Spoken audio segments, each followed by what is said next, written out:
Okay, you guys, we are super cozy on the set of VO Buzz Weekly today. Yes, we are. Our guests have come to us from San Diego, and individually they have some very impressive accomplishments and awards, but together they are quite the team.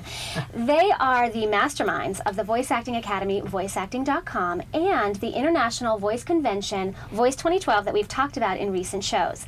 We are so happy to talk to them. We have a lot to talk about, and they have to get back on the road before the traffic. That's right. So we are so happy to welcome to VO Buzz Weekly James Alburger and Penny Abshire.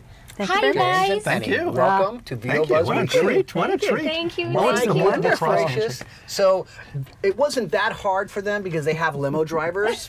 And so We took the Concorde. you know, so it's like it's not, you know, they have helicopters and things like that. It's the Don LaFontaine School of Voiceover. Exactly. It wasn't really that big of a Yes. deal. So did you hit much traffic getting over here? Oh, no, not bad at all. Right? It's simple. So you've been teaching for a long time, and then the Yes. two of you have still been doing teaching as well together for a while now too. Right. What do you think? How do you describe your teaching style? Because you know, I know a lot of different teachers out there, and they all have their own little philosophy. What do you think makes yours special? What's your teaching style? Two things. Two things. First thing is that we're a team. So when we are teaching a workshop, I'm a very technically oriented type of person. So Yeah. I'm more on the technique, the process, how to work with a script and do the interpretation, go through what we have our 7 core elements, which is the second thing that we do. And Penny is more of, you can look at it as, like a football broadcast. Yeah. We've got the color and the play-by-play. He's the play-by-play, I'm the color. She's the color. you go. So she gives you the female perspective. And there are two distinctly different approaches to working with the same piece of copy. And what it does is it gives our students an opportunity to really get different perspectives at the same time. Can you give us just a little example of how you guys balance that, of how you would do that? Like maybe to them, like we teach them a little something that you think could help right off the bat?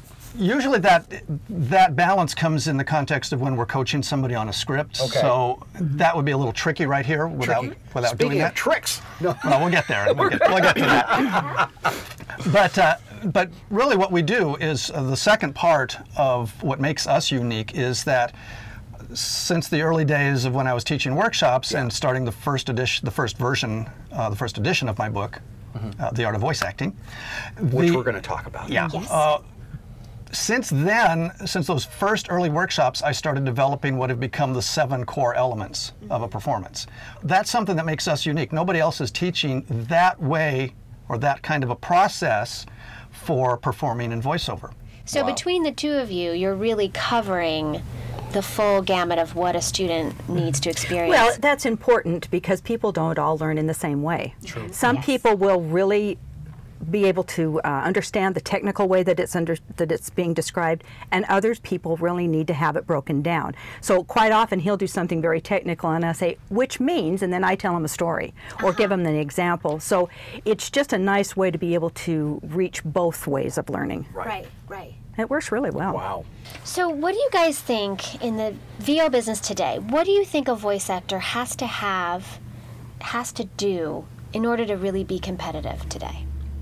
In order to be competitive? Well, first of all, they have to have a real passion for what they're doing. Absolutely. Because it is a competitive industry, as most of them are, if you don't really have that in your heart, if you don't really have the passion, you will never succeed. Because the first roadblock that you come up against, you'll stop. Yeah. So from my perspective, I would say passion for what you're doing is number one. There are many other things, but that would be my number one thing. Well, and skill sets would be another, because you cannot just simply be a good voice actor. Right. It goes around on the internet all the time. It's not about the voice. It's about what you do with the voice, and that's your acting ability. If you don't know how to act, and you can't create alternate personalities and attitudes and behaviors and all the things that go along with that, you're nothing much more than a reader. That's right. And readers don't make it in today's world of voiceover. Nope. 30 years ago, maybe, but not today. It's a whole different ballgame. It is. Yeah. So the skill sets of the performing and acting skills is critical, and you've got to hone those skills and be at the top of your game. And along with that, in the skill sets department are your business skills, because in today's world, we're working from our own home studios. We're entrepreneurs. We are the sole proprietor of our business. And if you don't know how to run a business efficiently and effectively, and from a standpoint of marketing and branding and keeping your image and negotiating when it comes to negotiating your talent fees as well as other things, again, you're not going to go as far as you might. Okay. So those are two really important skill sets to have.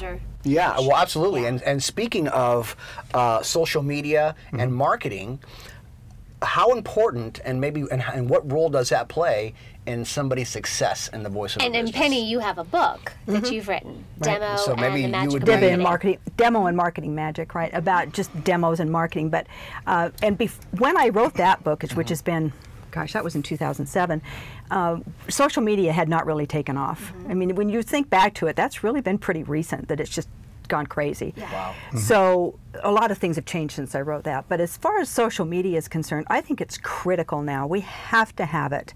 If it's not something that people out there, if you're not comfortable with social media, get comfortable, because it's not going away. Right. There is so much marketing and networking that is done with social media now that it's becoming very, very important for any business.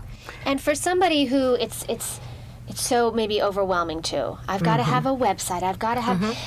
What is maybe a couple tips just for someone to get started in the social media area that isn't maybe going to be? James is going, it's not possible. Well, I do just want to say one thing, and that is